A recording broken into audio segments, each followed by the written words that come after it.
Bonjour. Aujourd'hui, nous allons parler de l'absence des règles. Les aménorrhées constituent un des principaux motifs de consultation en médecine de la reproduction. Elles sont définies par l'absence de cycle menstruel chez la fille après l'âge de 16 ans, avec ou sans développement pubertaire, aménorrhée primaire, ou par son interruption chez une femme préalablement réglée, il s'agit d'une aménorrhée secondaire. La distinction classique entre aménorrhée primaire et aménorrhée secondaire est artificielle puisque leurs étiologies se recouvrent.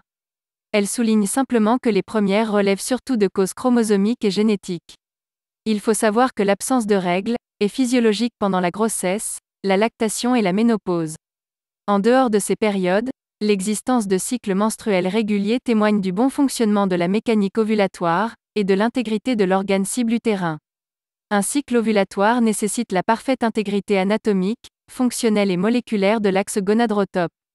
Donc, toute interruption du cycle menstruel au-delà d'un mois, même après arrêt d'une contraception orale, est anormale et justifie une enquête étiologique. En pathologie, l'existence d'une aménorrhée témoigne d'une atteinte de l'axe hypothalamo-hypophyso-ovarien, ou d'une anomalie anatomique du tractus reproducteur. Un traitement estroprogestatif sans exploration préalable est donc toujours illégitime. C'est après la recherche d'une cause, que sera proposé un traitement étiologique ou, à défaut, une substitution de l'insuffisance hormonale. L'aménorrhée peut être précédée d'irrégularités menstruelles, comme par exemple l'oligospanioménorrhée, dont la valeur sémiologique est similaire. Les aménorrhées secondaires sont le plus souvent le résultat d'une pathologie acquise. Cependant, une anomalie génétique est toujours possible, surtout si l'aménorrhée a été précédée d'une anovulation chronique depuis la puberté, parfois malencontreusement masquée par un traitement estroprogestatif administré, pour régulariser les règles. Les premiers examens complémentaires auront comme but d'écarter une grossesse méconnue, dosage de la bêta-HCG.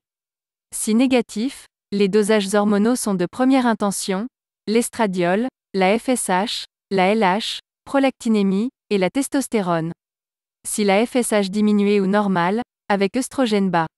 Il s'agit donc d'un hypogonadisme hypogonadotrope. Dans ce cas, on complétera par une IRM de hypophyse, à la recherche d'une tumeur, ou lésion infiltrant hypothalamo-hypophysaire. Si IRM est normal, il s'agirait d'un hypogonadisme hypogonadotrope fonctionnel. Devant une hyperprolactinémie. Bien sûr, après avoir éliminé les origines médicamenteuses, une IRM hypophysaire s'impose, qui peut objectiver un adénome à prolactine qui serait à l'origine de hyperprolactinémie à déconnexion. Maintenant, si FSH, et taux d'œstrogène normal, on recherche une hyperandrogénie, par le dosage de la testostérone. Si elle est supérieure à 1,5 nanogramme par millilitre.